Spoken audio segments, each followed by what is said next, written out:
പരമകാരുണികനായ ശ്രീനാരായണ ഗുരുദേവ തൃപ്പാദങ്ങൾക്കു മുന്നിൽ പ്രണാമം.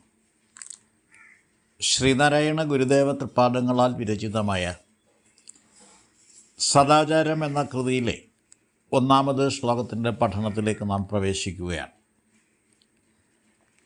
നല്ലതല്ലൊരുവൻ ചെയ്ത നല്ല കാര്യം മറപ്പത്, നല്ലതല്ലാത്തതുടനെ മറന്നിടുന്നതുത്തമം. നല്ലതല്ലൊരുവൻ ചെയ്ത നല്ല കാര്യം മറപ്പത്, നല്ലതല്ലാത്തതുടനെ മറന്നിടുന്നതുത്തമം.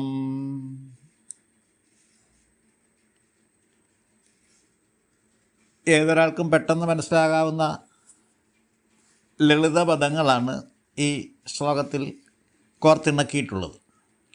അതുകൊണ്ട് പദാനുപദ അർത്ഥങ്ങൾ പറയേണ്ട ആവശ്യമില്ലാത്തത് കൊണ്ട് ശ്ലോകാർത്ഥം സംക്ഷേപിച്ച് പറയുകയാണ്. ഒരാൾ ചെയ്തിട്ടുള്ള നല്ല കാര്യങ്ങളെയെല്ലാം മറക്കുകയും അയാൾ ചെയ്ത ചീത്ത കാര്യങ്ങളെ പെരുപ്പിച്ചു കാണിക്കുകയും ചെയ്യുന്ന ശീലം ഉപേക്ഷിക്കേണ്ടതാണ്. തെറ്റുകൾ മനുഷ്യ സഹജമാണ്. നന്മ ചെയ്യണമെന്നുള്ള ആന്തരിക ചോദനയും മനുഷ്യ സഹജമാണ്. ഈ ആന്തരിക ചോദനയുടെ ശക്തി ക്ഷയിക്കുമ്പോഴാണ് മനുഷ്യൻ തെറ്റുകൾ ചെയ്യുന്നത്. ചെയ്തു പോയ തെറ്റുകളെ ഓർത്ത് പശ്ചാത്തപിക്കുന്ന സ്വഭാവവും മനുഷ്യ സഹജമാണ്. പശ്ചാത്താപം ഭാവിയിൽ തെറ്റ് ചെയ്യാതിരിക്കാനുള്ള പ്രേരക ശക്തി പ്രദാനം ചെയ്യും. എന്നാൽ തനിക്ക് പറ്റിപ്പോയ തെറ്റുകളെ മാത്രം പെരുപ്പിച്ചു കാണിക്കുകയും അതിൻ്റെ പേരിൽ താൻ ഇകഴ്ത്തപ്പെടുകയും പാർശ്വവൽക്കരിക്കപ്പെടുകയും ചെയ്യുന്നു എന്ന തോന്നലുണ്ടായാൽ തെറ്റ് ചെയ്തവൻ പ്രതികാരദാഹിയായി തീരുകയും തെറ്റുകൾ ആവർത്തിക്കുകയും ചെയ്യും. മനഃശാസ്ത്രപരമായ ഈ സത്യം മനസ്സിലാക്കി സൽപ്രവൃത്തി ചെയ്യുന്നവരെ അഭിനന്ദിക്കുകയും അവരബദ്ധത്തിൽ ചെയ്തു പോകുന്ന തെറ്റുകളെ അപ്പാടെ മറക്കുകയും ചെയ്താൽ സമൂഹത്തിൽ തെറ്റ് ചെയ്യുന്നവരുടെ എണ്ണം കുറയ്ക്കാൻ അത് സഹായകമായി തീരുന്നതാണ്.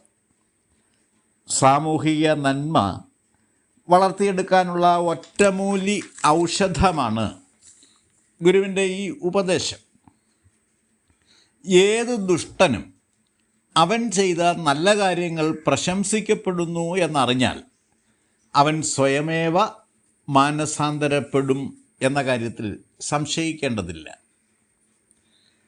തമിഴ് വേദമായ തിരുക്കുറലിലും ഇതേ ഉപദേശം നൽകപ്പെട്ടിട്ടുണ്ട്. നன்றി മറപ്പതു നன்றു, നன்றല്ലതു അன்றേ മറപ്പതു നன்றു എന്ന കുറലിൻ്റെ നേർവിവർത്തനമാണ് ഗുരുകൃതമായ ഈ ശ്ലോകം. തിരുവള്ളുവരുടെ പല ഉപദേശങ്ങളെയും അതേപടി ഉൾക്കൊള്ളാൻ ശ്രീനാരായണ ഗുരു തയ്യാറായിരുന്നു. ഗുരുകൃതങ്ങളായ ഭാര്യാധർമ്മം, ഈശ്വരസ്തുതി, വർഷവർണ്ണനം, സന്യാസി മഹിമ എന്നീ കൃതികൾ കുറൽ വിവർത്തനങ്ങളാണ്. ജീവകാരുണ്യ പഞ്ചകം, അനുകമ്പ ദശകം, ദത്താപഹാരം എന്നീ കൃതികളിലും കുറലുകളെ ഗുരു സന്നിവേശിപ്പിച്ചിട്ടുണ്ട്. ഇത്രയും കാര്യങ്ങളാണ് ഈ ശ്ലോകത്തെപ്പറ്റി വിശദീകരിക്കാനായിട്ടുള്ളത്. ഞാൻ എൻ്റെ വാക്കുകൾ ഉപസംഹരിക്കുന്നു. ഗുരുധർമ്മം ജയിക്കട്ടെ.